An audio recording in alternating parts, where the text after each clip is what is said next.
Hello दोस्तों, कैसे हो आप सब। मैं एडवोकेट नवीन अंतिल। तो जैसे कि आपने टाइटल देख लिया होगा, तो आज मैं आपको Indian panel code section 498A के बारे में बताऊं, जो कि देश का होता है।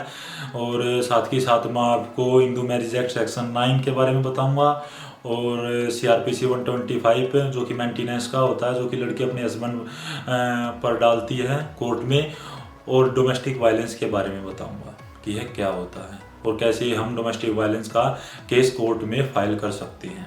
तो चलिए शुरू करते हैं।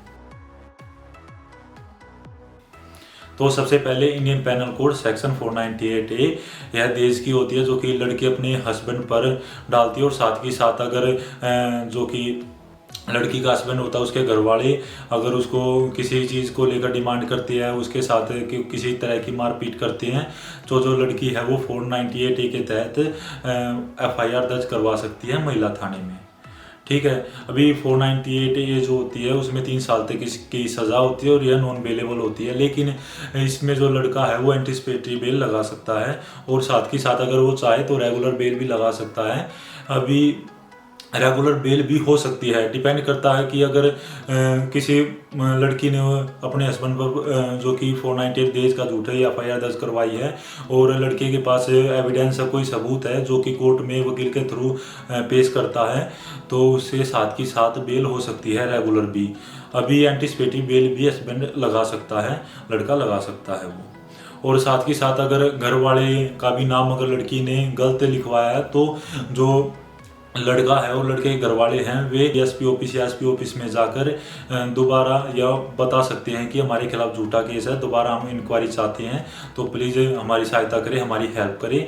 तो भी हो सकता है अगर कोई लड़की झूठा केस FIR दर्ज करवाती है 498A के तहत। क्योंकि आजकल क्या हो गया, 50% जो है FIR हो रही हैं दहेज को लेकर वे झूठी हैं।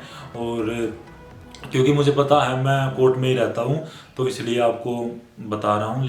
तो ये हो गया 498A, जिसमें आगे का जो प्रोसीजर चलता है जमानत होने के बाद वही रहता है कि गवाही होती है और क्रॉस एग्जामिनेशन होता है। दोनों तरफ से जो पार्टी है उनकी गवाही होगी, आर्गुमेंट होगी और ऑर्डर होंगे। तो वो कोर्ट डिसाइड करेगी, वे फैक्ट बताएंगे, वे एविडेंस बताएंगे कि लड़का जो निर्दोष है या सचमुच उसने कोई गलती की है। तो ये हो गया 498A। अभी बात करते हैं हिंदू मैरिज एक्ट सेक्शन 9 के बारे में, जो कि कॉम्प्रोमाइज़ का होता है। अभी सबको पता है कि Hindu marriage act section 9 compromise के लिए डाला जाता है कोर्ट में, लेकिन हो या लड़का हो, दोनों सेक्शन 9 के लिए डाल सकते हैं। अगर लड़का सेक्शन 9 के लिए डालता है, वो डिपेंड करता है कि अगर हस्बैंड अपनी वाइफ को वापस लेके आना चाहता है तो वो सेक्शन 9 का केस डाल सकता है। लेकिन अगर लड़की आना नहीं चाहती तो उसका कोई फ़ायदा नहीं होगा। और इसमें जो लड़का है उसको कंपनसेशन भी देना पड़ता है अपनी वाइफ को, जो कि 5500 रुपये है डिस्ट्रिक्ट कोर्ट में। और यह तभी डाला जाता है जब आपसी समझौता चाहते हो कि हाँ भाई, मैं लड़की को वापस ले जाऊंगा और मैं उसके कोई हिंसा नहीं करूँगा, उसके साथ ना कोई मारा पीटी करूँगा, तो वो इसलिए सेक्शन 9 के लिए डाला जाता है। और ये लड़की भी डाल सकती है। अगर लड़की उसके साथ जाना चाहती है लेकिन लड़का जाना नहीं चाहता, तो लड़की सेक्शन 9 का केस कोर्ट के अंदर डाल सकती है। तो इसमें 5500 रुपये लिटिगेशन चार्ज देना पड़ता है लड़के ने लड़की को, क्योंकि उसमें जो लिटिगेशन चार्ज होता है वो वकील की फीस होती है एक तरह से। तो अभी बात करते हैं कि CRPC 125 मेंटेनेंस के बारे में, कि मेंटेनेंस का केस, खर्चे का केस लड़की क्यों डालती है और इसका क्या प्रोसीजर है। तो चलिए मेंटेनेंस के बारे में आपको बताता हूँ कि लड़की लड़के के ऊपर खर्चे का केस, मेंटेनेंस का केस क्यों डालती है और इससे लड़की को क्या बेनिफिट मिलता है।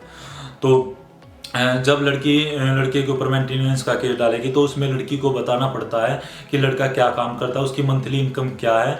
और अगर मंथली इनकम उसकी है तो उसको प्रूव करने का अगर उसके पास कोई एविडेंस है तो वो भी लड़की साथ में लगा सकती है। और साथ ही साथ फिर जब लड़के के पास नोटिस जाएगा, समन जाएगा, तो लड़के को रिप्लाई देना पड़ेगा कि वो क्या करता है और जो इनकम लड़की ने बताई है वो उसकी है या नहीं है, तो उसके बारे में लड़के को रिप्लाई देना पड़ेगा। फिर कोर्ट डिसाइड करेगी कि कितना खर्चा लड़की को दिलाना है लड़के से। और अगर लड़की खुद जॉब करती है तो चांस बन सकता है कि मजिस्ट्रेट साहब जो है वो खर्चा ना बांधे, अगर लड़की गवर्नमेंट जॉब है तो। और अगर और अगर उन दोनों का कोई बेबी है और वो बेबी जो है लड़की के पास रहता है, तो लड़के को बेबी और अपनी वाइफ का खर्चा देना पड़ेगा जब तक केस चलेगा, जब तक कोर्ट फाइनल ऑर्डर नहीं हो जाता, जब तक उनका तलाक नहीं हो जाता है तब तक। और अगर लड़का मेंटेनेंस जो कि खर्चा देने के लिए कोर्ट ने कहा है, जो ऑर्डर पास किया है, अगर लड़का उसको मेंटेनेंस खर्चा नहीं देता है तो जो लड़की है वो एग्जीक्यूशन का केस लड़के के ऊपर डाल सकती है, जिससे क्या होगा कि लड़के ने लड़की को खर्चा देना पड़ेगा, नहीं तो वो जेल जाएगा, उसको सजा होगी। ठीक है, तो ये तो हो गया मेंटेनेंस का केस। और अभी मैं आपको डोमेस्टिक वायलेंस के बारे में और बताता हूँ कि चलिए शुरू कर। घरेलू हिंसा अधिनियम 2005 में बनाया गया था और ये है अगर लड़का अपनी वाइफ के साथ किसी भी तरह की मारपीट या हिंसा करता है या उसे किसी तरह से की डिमांड करता है, या घर वाले जो लड़के घर वाले हैं वे किसी तरह की डिमांड करते हैं लड़की के साथ मारपीट करते हैं, तो लड़की डोमेस्टिक वायलेंस का केस डायरेक्ट कोर्ट में फाइल कर सकती है। तो ये तो है डोमेस्टिक वायलेंस का। और जो इसमें जो प्रोसीजर होगा वो यही होगा, गवाही होगी। अगर लड़का निर्दोष होता है और तो बरी हो जाएगा, अदरवाइज उसके खिलाफ पे पर्चा दर्ज हो जाएगा। तो ये तो था डोमेस्टिक वायलेंस का। तो उम्मीद करता हूँ कि आपको कुछ तो समझ में आया होगा। अगर कुछ समझ में नहीं आया तो आप कमेंट करके भी पूछ सकते हो, और मैंने डिस्क्रिप्शन में डिटेल में दिया हुआ है, तो आप वहाँ जाकर भी पढ़ सकते हो। और अगर वीडियो अच्छी लगी हो तो लाइक करना, शेयर करना, सब्सक्राइब करना। और डिस्क्रिप्शन में इंस्टाग्राम का लिंक भी है, तो आप जाके फॉलो कर सकते हो। और इंस्टाग्राम पर भी आप मेरे इनबॉक्स में मैसेज कर सकते हो, मैं रिप्लाई ज़रूर दूंगा। तो चलिए मिलता हूँ किसी दूसरी वीडियो में। उम्मीद करता हूँ कि आपको समझ में आ गया होगा।